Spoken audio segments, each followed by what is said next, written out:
Hi, everybody. Meteorologist Joe Cioffi. Weather in 5 days in 5 minutes as we are now back. I was away for the last 10 days or so, going up and down the East Coast.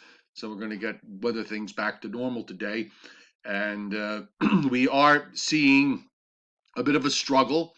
We have low clouds and winds coming in off the ocean, so that has temperatures pinned to an extent. Readings are mostly in the middle and upper 50s from northeast Virginia and Maryland into southern and south central Pennsylvania, and then they cool off a bit as we move up through northeastern Pennsylvania and northern New Jersey, Long Island, New York City, the Hudson Valley, and into southern New England, where temperatures are mostly in the 40s. There's a bit of a warm front that's going to be moving northward, and it is going to set us up for a round of showers for tonight. But at least for the remainder of the day, there really isn't too much happening from the standpoint of precipitation.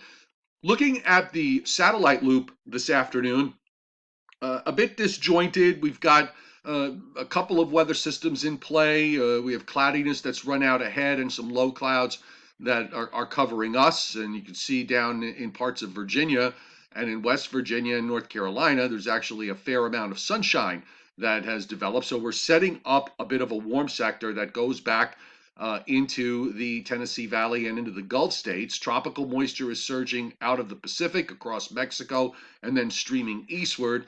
And then we have a disturbance that's coming down in the northern part of the jet stream, swinging into the western Great Lakes. So all of this is going to come into play as we go through this afternoon and into tonight.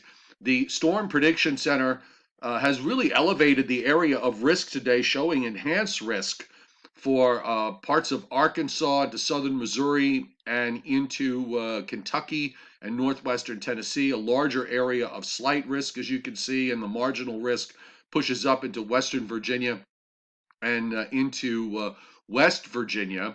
Then the general area of thunderstorms is going to wind up expanding a bit, and by tomorrow morning, we actually see an area of general thunderstorms from southern New England down into North Carolina. So the severe weather risk will diminish as this system moves into the East Coast, but we will see the risk that there might be a thunderstorm or two tonight when that cold front comes through, and then a new area of marginal and slight risk back over into Texas. So pretty much seeing a rather spring-like look to things across the country.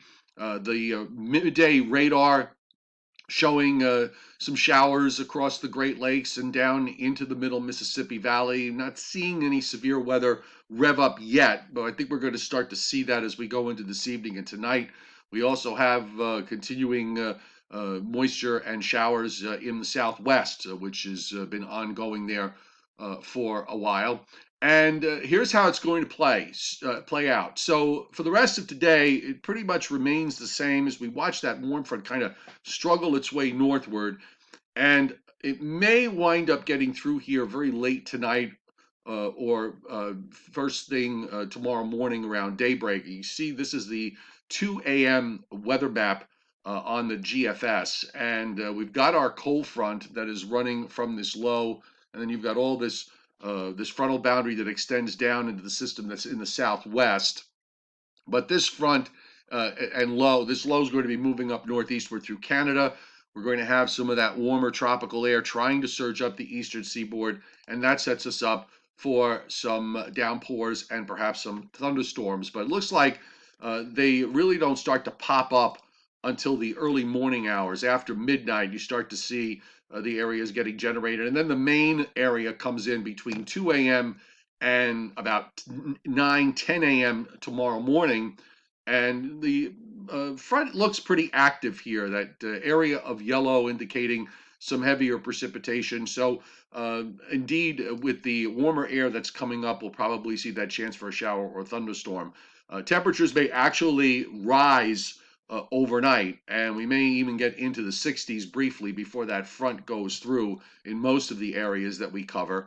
And then the front goes out. We've got some colder air that comes in behind it. Weather conditions will improve for later Friday night into Saturday. But now here comes that next system from the southwest, and it is not really well developed.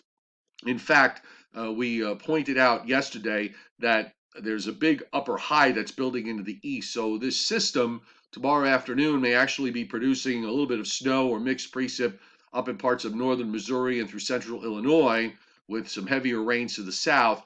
And there is a cold high that's building to the north of it. But because of that upper ridge in the east, as this moves eastward, it's going to weaken and get pushed out to the southeast. So I think for Saturday should be okay with sunshine and high clouds. And then maybe a little bit of precip gets into parts of southern Pennsylvania, perhaps reaching up into southern New Jersey late Saturday night, early Sunday morning. You can see some snow there in southern Ohio and into West Virginia. Nothing major, really. Perhaps some elevated areas in West Virginia wind up getting a few inches out of it. But for the most of the area, I think it's going to be okay once we get through Sunday morning and this system moves out to the east, and then it just turns chilly and dry as we start off next week, only to be followed by the next cold front that will be arriving here on Tuesday. So, um, overall, I guess the best way to describe this is looking like a typical early spring pattern, except that maybe what we're seeing with weather systems moving across the United States, that temperatures are averaging a bit warmer than normal at the moment. It's going to get cooler as we go through the weekend, but overall, we're not seeing any major storms. We're not seeing any threats for late winter, early spring snowstorms around. The upper air pattern just isn't favorable for that. So we'll update you tonight. The Joe and Joe Weather Show will be back at its usual time, 7 o'clock Eastern, on my YouTube channel, Joe Cioffi. And of course, we'll have website posts coming up later on. And my free weather app, the Meteorologist Joe Cioffi weather app, will be updated in short order. So have a great day, and we'll see you later.